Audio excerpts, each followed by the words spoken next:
Shalom Aleichem Besem Yeshua Mashiach. Bapak Ibu yang terkasih dalam nama Tuhan Yesus, kali ini saya mau berbagi firman Tuhan tentang 7 prinsip pernikahan Kristen. Tentu hari-hari ini banyak keluarga-keluarga yang setelah menikah menghadapi banyak problem kehidupan.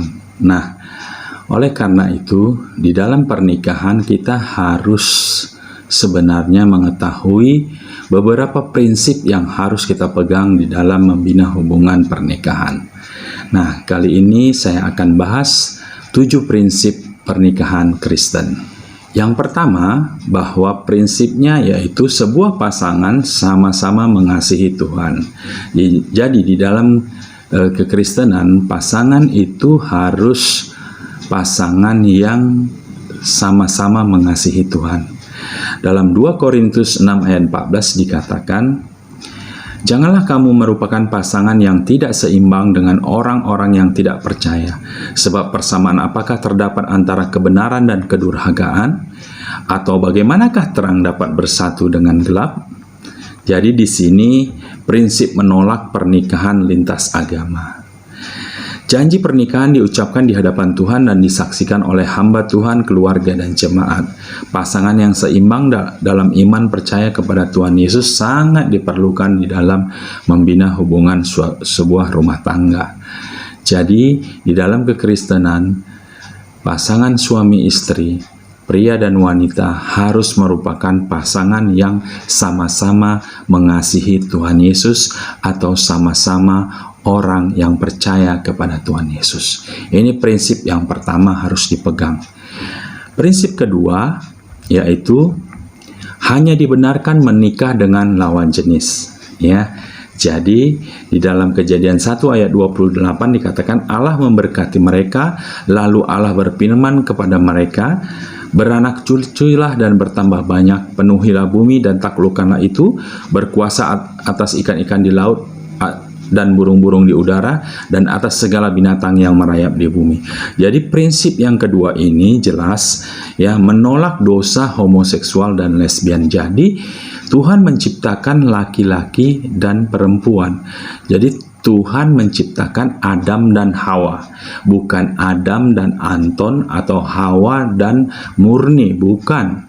Jadi Tuhan menciptakan Adam dan Hawa, pria dan wanita. Tujuannya apa? Seperti pengajaran sebelumnya, kita mengenal tujuan dari pernikahan itu salah satunya untuk kesinambungan, arti untuk meneruskan keturunan. Nah, tentu untuk meneruskan keturunan hanya bisa dilakukan oleh pria dan wanita. Oleh karena itu prinsip kedua yaitu hanya dibenarkan menikah dengan lawan jenis, tidak bisa dengan sesama jenis. Jadi di prinsip kedua ini jelas menolak dosa homoseksual dan lesbian. Nah, prinsip ketiga apa? Nah, dikatakan bahwa pria dan wanita mempunyai kedudukan yang sama di hadapan Tuhan. Jadi pria dan wanita di hadapan Tuhan sama kedudukannya. Nah, Kejadian 1 ayat 27 dikatakan, "Maka Allah menciptakan manusia itu menurut gambarnya.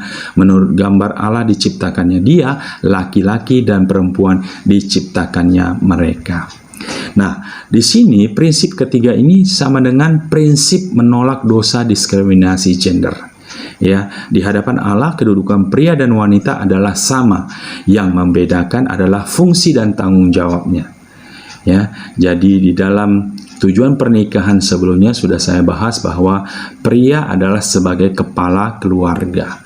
Ya, kepala keluarga yang bertanggung jawab di dalam keluarga untuk memenuhi kebutuhan keluarganya. Nah, jadi di sini jelas bahwa tidak ada diskriminasi di hadapan Allah. Kedudukan pria dan wanita adalah sama, yang membedakan hanya fungsi dan tanggung jawabnya. Nah, yang keempat, apa prinsip yang harus kita pahami ketika kita membina hubungan pernikahan? Yaitu seorang pria hanya boleh menikah dengan seorang wanita dan sebaliknya pada satu masa. Ya. Jadi pada satu masa seorang pria dan wanita hanya boleh menikah satu kali saja. Ya. kecuali maut yang memisahkan. Artinya dalam satu periode ketika pria dan wanita ini masih hidup, maka mereka hanya boleh menikah satu kali saja. Jadi seorang pria hanya boleh menikah dengan seorang wanita dan sebaliknya pada satu masa. Kita lihat di Kejadian 1 ayat 28 tadi bahwa Allah memberkati mereka, lalu Allah berfirman kepada mereka, beranak cuculah dan bertambah banyak, penuhilah bumi dan taklukkanlah itu, berkuasalah atas ikan-ikan di laut dan burung-burung di udara dan atas segala binatang yang merayap di bumi. Jadi prinsip keempat ini prinsip menolak dosa poligami dan poliandri. Ya, satu laki-laki untuk satu perempuan pada suatu waktu. Jadi jelas di dalam kekristenan tidak mengenal yang namanya poligami, satu laki-laki dengan sekian istri, atau poliandri, satu istri dengan beberapa suami. Sama sekali tidak boleh. Di dalam kekristenan, satu laki-laki hanya boleh menikah dengan satu wanita dalam masa tertentu sampai maut memisahkan. Jadi tidak ada poligami dan tidak ada poliandri dengan alasan apapun. Nah, yang kelima, prinsip yang harus kita pegang yaitu sebuah pasangan hanya boleh bersatu hanya setelah upacara pemberkatan. Di dalam Kejadian 1 ayat 28 tadi dikatakan Allah memberkati mereka. Lalu Allah berfirman kepada mereka, beranak cuculah dan bertambah banyak. Jadi jelas di sini Allah memberkati dahulu, ya, baru kita boleh berhubungan atau bersetubuh dengan pasangan kita. Jadi sebuah pasangan hanya boleh bersatu hanya setelah upacara pemberkatan.